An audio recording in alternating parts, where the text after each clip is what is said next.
All right, guys. Lisa, we're live. Take it away. Right. Hello, everyone. Happy Monday. Super exciting one for us today, as today is also the launch of our LiveGood Essential Oil Pack. It is now live on the website. So Long awaited. very, very, very exciting. Yes, definitely long awaited because we were hoping to have it before the holidays, but we're here. So many of you have heard of and have also have a lot of experience and used essential oils. Essential oils are the concentrated oils of beneficial plants. Okay. Ryan's going to go deep into the science behind it. And then we're going to give you suggested uses, how to properly dose them, in what form you're using. And I guess a little bit more of our personal experience with essential oils as well. Yeah, I think you're probably right, Lisa. We'll break it into two areas, right? One will say like sort of the science side of essential oils, and the second thing is the utility and how to use them, how to get the most out of them. I feel like similar to what Nauder sometimes says, I feel like I've sort of had ignorance on fire because you've been using essential oils around our family for as long as I can remember, and I've paid no attention to it. The only thing I will do is add a little bit of a breathe to my wrist before I go to sleep. But otherwise, I do see you diffusing throughout the house. But I've never really paid a lot of mind to it until recently, until LiveGood decided to launch. And it honestly became such an eye-opening learning curve for me, and so much fun and so much science, because wow, there is a lot of validity to the use of essential oils. I mean, we're talking, I don't know, 3 millennia, 3,000 plus years or more that I guess essential oils have been being isolated from plants. I think they even said they opened up King Tut's tomb and they had the aroma of lavender, but they did find some essential oils. Yeah, it's kind of crazy. But I mean, we know that plants are medicine, right? I mean, we know that steroids and hormones and chemotherapeutic agents and pain relievers are derived out of plants. So we've known that forever. We know that food is medicine. Lisa and I will talk about that very often. And a lot of it has to do with the plants and the phytoactive compounds, the bioactive compounds that are in plants. I mean, there's so many of them. When it comes to essential oils, we're really talking about terpenes. There's that word, Lisa, terpenes.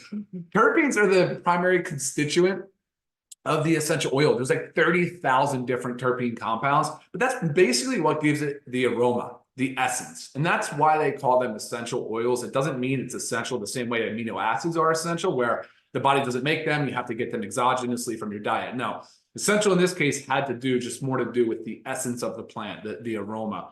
The aromatic compounds that you smell, that you can kind of sense and detect, your olfactory bulb uses. So that's a lot of where that came from. They've even called it the, like air, wind, earth, fire, that whole thing, the elements. They said the fifth element of spirit. They've referred to it as essential oils being a spirit. But the technical aspect of that, that's actually not true.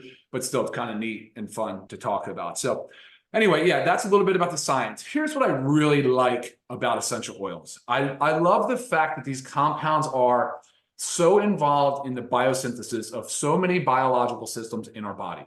There's so many things that they do. But what's interesting is how do they accomplish that? So there's really kind of three great ways I was going to throw out to you real quick. The first and most obvious is the olfactory sense. So our sense of smell. So diffusing. Yeah, so diffusing or topical, really anything. No, diffusing, topical, put it into a spray bottle, using it direct, putting it in a bath, all the different things we'll talk about. But again, just the aroma, right? Just the fact that we smell it. The olfactory bulb goes down the cranial nerve. It's like the shortest nerve, and it goes into the brain. And from there, it goes into the limbic system, and it triggers all these different other body systems to react. And it's all due to a sense of smell. It can lower blood pressure. It can reduce stress. It can manage your inflammatory response. It can have something to do with your immune system, all just by smelling it. Which is why I think this is like the rabbit hole he went down when he started looking into essential oils, because again, how long that I've been using them, and he kind of pays no attention. I have a diffuser in every single room of our house. Yeah. And now like he's magically, his eyes have like opened up, and he's really understanding the powerful benefits of essential oils. Well, think about it. The volatility. It's a volatile oil, which means it's near a gas state, right? It's due to a high vapor pressure. It's sitting at rest, and that's why you can smell it so fast, because it's really going from liquid to gas really very, very readily. But yeah, so that's awesome. And it's also, they do not love water. It's hydrophobic. So they don't love water, which is another reason why they cross cell walls and cell membranes so easily. They have antimicrobial properties, so antibacterial, antiviral, antifungal. You'll hear us talk about things about mold in the house. If you live in Florida, it's freaking ubiquitous. It's almost everywhere. There's so much utility for oils. All right, but that was it. That was olfactory. Second thing is topical. So think about topical use. It can absorb across the cell membranes, the cell walls. It can get through the skin. It has low molecular weight, which we've talked about in the past. I mean, I think around 300 Daltons, but typically anything below 500 is accepted as going across. It's fat loving, so it does go across cell membrane. So you will get some systemic absorption of essential oil into the bloodstream through topical application, which would really be transdermal, but that's technical. So there's that aspect of it as well. And then also there's the inhalation. So a lot of meds like the nebulizers, inhalers, there's a lot of factors, but ultimately these things we breathe in, they travel down into our lungs, into what's called the alveolar, and there's a little thin membrane, it's only one cell thick, and that's where the diffusion layer is into the bloodstream. So you inhale, and it's possible that you're getting a fair amount of absorption into the bloodstream just by inhaling, which we'll talk about aromatically via diffuser, all the benefits of that as well. Particle size again matters, and again, it's just a neat, cool delivery system. Now, it's not quite as tightly controlled as pharmaceutical drugs are, as via dosing. We don't really have any guidelines, and I think, Lisa, didn't you say there's no real board or agency that oversees dosing or sourcing? Right. Or I mean, purity? they are on the GRAS list, which Some are, most generally most- recognized as safe, but again, most they don't give you the proper dosing in the right form. So yeah, there's a lot. But think about it, those are three really cool ways. The body responds, reacts, does its whole thing, clinically efficacious, therapeutic, is just by breathing it, olfactory, topical application, and by respiratory absorption through the lungs. Right. So pretty cool. Yes. So I guess before we go into the uses and whatnot, let's talk about purity, the potency, the testing. Oh, sure. So I've actually had this question several times, so I'm going to address it first. And it has to do with these labels of things. So food grade, therapeutic grade, aromatherapy grade. And it's because of the way essential oils are regulated, there is no like legal term, or not regulated. There's no like real legal term called therapeutic grade or food grade. Okay. A lot of these, And yet we call it therapeutic grade. yeah, but that's fine. Right. That's fine. There's no real recognized definition, but you have to understand this, that any pure, undiluted, unadulterated essential oil is naturally therapeutic or aromatherapy grade. That's the whole point of using that. Right. So while it's not like a label like a USDA organic, it still defines what it's used for, and it really has to do with the purity and potency. So going to that, knowing that anybody can put that on their label, anybody can advertise that, anybody can market it like that, you really have to do your own due diligence and find out how things are properly tested. Yeah. You need to understand that, because I mean, essential oils are everywhere. You can walk into any store and find an essential oil with some cool label and it looks great. They are not created equal. They probably won't give you the proper testing. They don't probably have that information, the way they source them. It's not direct from the source to the bottle. So you have to know that. So you have to know your purity and your potency. And that's one thing where obviously it goes with anything that we have in LiveGood. But it's one of the most important things for us. And that's why we love to give you all of the certificates of analysis, all the testing right there on our website. We don't want you to have to search for them, to ask for them. We want you to know everything. So Ryan will go into a little bit of how we sourced and how pure and potent ours are. And you're spot on to say, I mean, counterfeiting and adulteration is dishonest. It's a breach of morals, and ultimately it's unsafe for the consumer. Speaking of real quick, unsafe, if you've ever heard about people having adverse reactions to essential oils, a lot of times it is those synthetic ones, those adulterated ones, because they have other additives in them that are actually can be toxic to you. They can be endocrine disruptors, just lots of things. So you may have heard that so-and-so had a adverse reaction, and it's probably something that's not pure. Yeah, I think dishonest marketing is a big reason for it. Obviously, there's a significant cost with sourcing ethically sourced, pure, undiluted essential oil, and that's exactly what we have here in LiveGood is the pure, undiluted essential oils.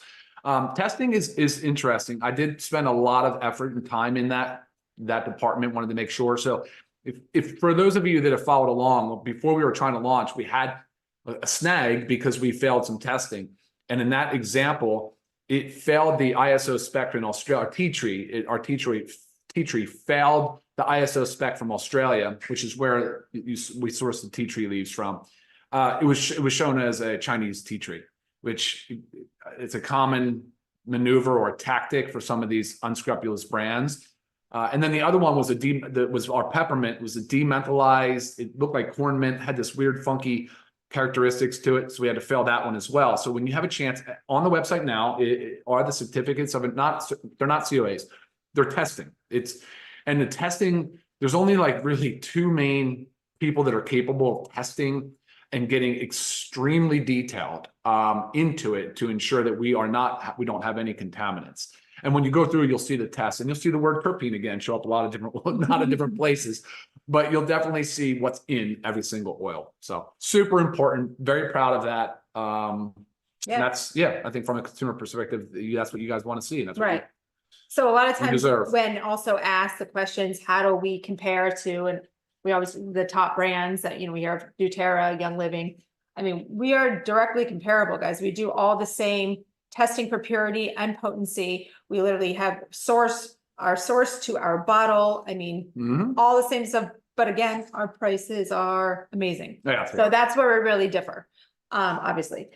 So let's talk about LiveGood's products. I was going to say, let's get into the exciting part of it. You guys are all here waiting for. So I'm going to let's just say, I'm going to say our cute little box. It's also magnetic in the front. So great little organizational toolkit. Okay, so we do have, I'll just go through our our blends, excuse me. And these are all 15 milliliters. Okay, I get that question often too. Yep. These are all 15 mLs. We have our immunity blend. Ryan, what's in the immunity blend? Name 5. Yeah, so clove, cinnamon, orange, eucalyptus, and rosemary. Amazing. Lemon, tea tree, peppermint, which is crooked in there, lavender, and frankincense. So all of these, but it's a member price. Member price, crazy, $49.95. Oh wow, yeah. All right, $49.95 for. I'm going to pull it up on the website because we just launched it, and I'll give you the non-member price as well. Okay, so going through our oils, do you want to go through? Well, let's talk about you kind of talked about the uses, right? So let's just say, the different ways. Yeah, different ways to use. Okay. There are 3 different ways to use, but 2 of them are the ones that we're really going to talk about, because the third one, we really advise you to be working with like a well-versed, know what you're doing. Yes. Yeah. You either be well-versed or working with someone that's well-versed in essential oils that, but for most part, it's the aromatherapy part. Okay. You put it in your diffuser. Easy enough, adding 5 to 10 drops of your essential oil into the diffuser, and it diffuses into your home. Now, I have many different sizes of diffusers. Like one of mine is very big. So I'm obviously going to add, personally, I'm going to add 15 drops to that because it carries a lot more water. So you also just make your discretion based on the size of your diffuser. We will have a diffuser. Yes. We don't have one now. So for those that you are looking, look for something that it doesn't have to be huge, 100 ml. Most of them are made of plastic, but if you're going to choose plastic, make sure it's BPA free plastic. A timer is helpful so that it automatically shuts off. Trying to think, is there anything else? Well, they make some with reeds in them, which is fine. You don't have to plug them in or anything, but what happens is you have to change the reed often. Yeah. So once it kind of absorbs all that oil and goes out, it doesn't last all that long. So definitely one that you need to plug in. But again, we're going to have one. Yep. We're going to have one. Another way, as Ryan spoke about, is spraying. So I order a bunch of stuff off of Amazon, and you always want to make sure you're in like a dark glass bottle to prevent that UV, to protect it from the UV. Right. So this is a little spray thing. Okay. So I just take some of the essential oils and, I'll dilute So your dilution though, this can apply to topical too, but if you're looking for a 1, a 2, 3, 5, 10% dilution, 10 being more concentrated, if you base it on a teaspoon, that's 10 drops per teaspoon for 10%, 5 drops per teaspoon of oil or water for 5%, and so on. Okay. I hope that helps you. Yeah, so filling into a spray bottle, spray in the room, great for the lavender. And I will say too, there's easy ways to get it in. I have some of the stuff that you buy on Amazon comes like a little plunger that literally will just help you draw all the oil out in a mini funnel. You can put it all right in. I mean, they come as kits. So just another way that you could use it, aromatherapy wise. And then topically. Right. So this is also where it really comes into play how Ryan was talking about the dilution. I know you can use it both ways, but topically, you do want to be careful with essential oils because especially some of them are like almost termed like hot essential oils. Like I'm just going to give an example. We don't have it here, but oregano. Like if you were to put oregano on your skin, it could actually burn you. So you want to be careful with that. And also everybody's skin and areas are different. Sure. So to help prevent any irritation, you want to use a carrier oil. So when Ryan was talking about the dilute to like a teaspoon, that's a teaspoon of the carrier oil. Fractionated coconut oil is my favorite, but you can also use jojoba oil, olive oil, almond oil, other things that are also super hydrating for your skin. You get dual benefit there. And I think some oils do better in different carrier oils. Okay. Or I mean, I think, yes, so some essentials should be used. Like I think tea tree should be in jojoba, but like, again, there's a lot of personal preference. There's some science behind it too. So we are not aromatherapists. So we're not really well educated in that, but we've definitely used the oils a lot. And as you can tell, we're becoming very passionate about it and making sure that we're doing it in a safe and safe and effective way. Safe and effective way. And so here's another one you can get. It's a roller. So the rolling head pops out. That's awesome. Yeah, and you can make it. So this is a great one. I'm just going to use lavender, for example, for before bed. So you make your little lavender roller, you put the fractionated coconut oil or whatever carrier oil you're going to use. Right. And then we'll give you some tips of where you can rub it, rubbing it, on your wrist or whatnot. Or just again, smelling it. So another way, yes, topically. And I guess while we're talking about topically, I'll just tell you some good placement spots. The wrist, behind the neck, behind the ears, the navel. I also like temples. I also like on the inside of the feet. The reason I do that, almost like the inside of the ankle area, is because it's rarely touched. So a lot of times if I'm using something before I'm going to bed, like put it down there and I know it's not really going to touch much. And then what I was talking about is the third one is orally. But again, this should only be used orally, only some of them as well. If you have experience with essential oils, or if you're working with someone that's well-versed in essential oils, or you follow a certified oil therapist that gives the proper dosing of it. And I think the same thing that goes, I'm just going to throw it out there now because I get the question already with the kids and pets. So same thing, work with someone that is well-versed with essential oils when in regards to veterinarian that's well-versed with essential oils. And just know, like, in your home, diffusing should be no different for your children and your animals. It should just be as safe as long as you're using a pure essential oil. Now, when it comes to more topically and orally, that's a totally different ballgame. I wonder what the dogs think with the powerful olfactory senses that they have. Right. I mean, the article I was reading today was actually pretty cool. How how well dogs actually respond to it. Is that right? Yeah. Okay. I have to talk to our oily vet friend and see what we know about. Yes, we have an affiliate that's the oily. That's known awesome. as the oily vet. Great. What else do and I also have other things you can get off of Amazon. These are little minis and the lid just pops open. And so this means you can take your oils, everywhere. I know these aren't huge, but say you were traveling and you wanted to take all the oils with you, then you just take 6 of these guys. I had no idea we had all this stuff, right? That's ignorance on fire. It's perfect. Good stuff. Okay, so what about some of the uses of these oils? Let's get into those. Yeah, let's do it. Let's go. You want to start with the Well, I have it in order, just the way that it's going to go up on the website too. Is lemon. So limon is lemon. Yep. Let's do it. Obviously, you guys, well, this comes from cold pressing, so it's not through distillation like the other oils are, but direct from the rind. So good. Yeah, it smells amazing. And just like you would expect. I mean, what are you going to do with lemon? Well, it's refreshing, it's invigorating. I think a lot of times it's used for bad odor, malodors. So things like you can put it in a cotton ball and put it into an area that doesn't smell good. Could be a bathroom, right? Could be in the back of a refrigerator, Right. right? Laundry. Yeah, of course. Yeah. So I'll just read you some of the things that I put up on here. But so diffusing again, like 5 drops. If you're using a 100 ml diffuser, so 5 drops, 5 to 10 drops, you can just diffuse it.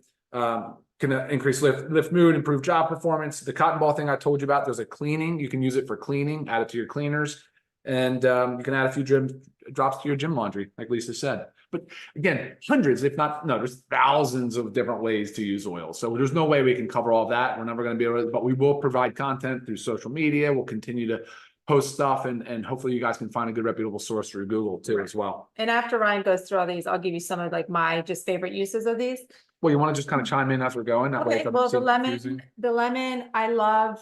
Okay, so I've been using essential oils for a very long time. So I do put a drop in my water. Okay, so that's kind of like my lemon water.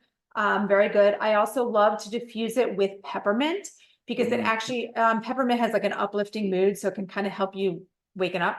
So I like putting the two together because it's a very fresh, awakening scent. And like Ryan said, in cleaners, like I use amber bottles, I make my own cleaner, and the fresh lemon scent, I mean, is always delicious, necessary. So those are my favorite lemon. All right, awesome. All right, so next up was lavender, stress, sleep, mood. A lot has to do with mood. Like I wish our 11-year-old was here. She was going to come on and show you how she makes her spray bottle. And she's she's just walking around many times in the house, just spraying, but mostly on her bed. She'll use it on her sheets, which is great. I absolutely love that. You can apply topically direct to the behind your ears, on your temples, behind your on your wrist folds. I use lavender. I absolutely love it. As a natural perfume, you can actually apply it topically as a natural perfume. It's excellent for do-it-yourself recipes. There's probably, I mean, just again, so many different recipes online, from household cleaning to de-stressing to mood to a lot of, right. And lavender and lemon also go really well together. So you'll kind of find your blends that you like. And I mix scents all the time and just kind of see what, freshens up the home. But lavender, again, this roller is perfect for lavender because I love to put it on my wrist, smell it. I also like the lavender above the navel. Just really good placements. And like Ryan said, sleep, that's my preferred use for it. But also any times of stress, or if my house is kind of a little too active, I might start putting in the diffusers everywhere just to tone it down a bit. So I mean, there's so many uses. Great stuff. Lavender is awesome. And it's also that can be known as, like, if you want to call it, like your red oil. So anything that you think is like red, like you're angry or you're frustrated, or it's calming. So think a red mood. Oh, I forgot to say lavender's from Bulgaria too, and it's part of it. It's distilled. And this one will be on the website. Yeah, of course. And we'll try to move through it fast. I know we've already gone 23 minutes, so let's try to get through it fast. Tea tree oil is up next, Lisa. Okay, tea tree oil. I mean, 5 drops in a diffuser. Yes. That's for a great refresh space. This is one of those ones that's great for air quality, indoor air quality.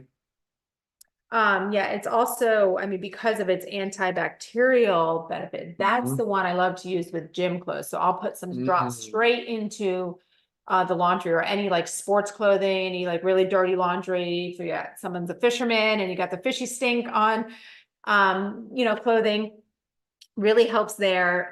Also, speaking of laundry, you can get the wool dryer balls, and that's what I use. We don't use fabric softeners or anything like that with scents because they're not good for you. So I have dryer balls. Go online, Amazon, wool dryer balls, and I just put like maybe a few drops onto each dryer ball when I throw it in there. So tea tree oil is really great for that. It's been well known for use because of the antibacterial and fungal for athlete's foot, for nail fungus, ringworm, nail fungus. I mean, even for warts. That's for quite a bit for warts, and that's actually applying it directly using a cotton swab. Right. That's not through a dilution, I don't believe. Insect bites. There's so many uses. But tea tree should be applied almost always with a carrier oil, just because of, again, some of the sensitivities that can occur. And going back to lemon too, sometimes you can get a photosensitivity if you're using it directly on the skin. So just be cautious of that. If your skin kind of heats up and gets a superficial rash, that could be just part of that photosensitivity reaction. But with tea tree too, I don't think you're supposed to consume it orally.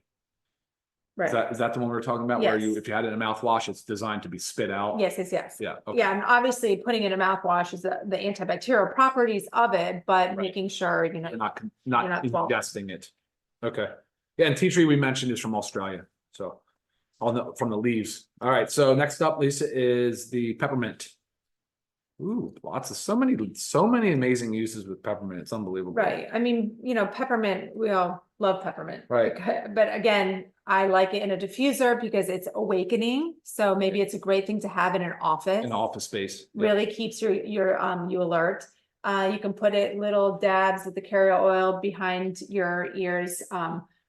I would not advise the temple. I did do that to Ryan once. Okay. It can be a little strong. Yeah, So it just depends on how much you use. I like to use it for myself orally as like a breath mint. So just make sure I make sure it's only one drop because it is powerful. I mean, powerful. What